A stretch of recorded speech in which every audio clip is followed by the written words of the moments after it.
Tristelglas-TED-effet. Create a realisties tristelglas-TED-effet in PLAB with a premium, transparent, high-end appearance. Start with a dark black or deep navy background to make the glass lettering stand out. Use a bold typography and apply a glossy transparent fill with a subtle blue wete highlights.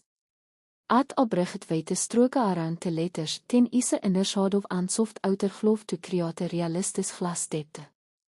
Add strong reflections along the edges, tiny light streaks, and subtle refraction effects inside the TED.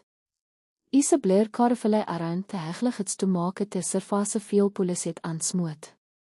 Add a soft shadow behind the letters for separation from the background. Finesse with the contrast, brightness, saturation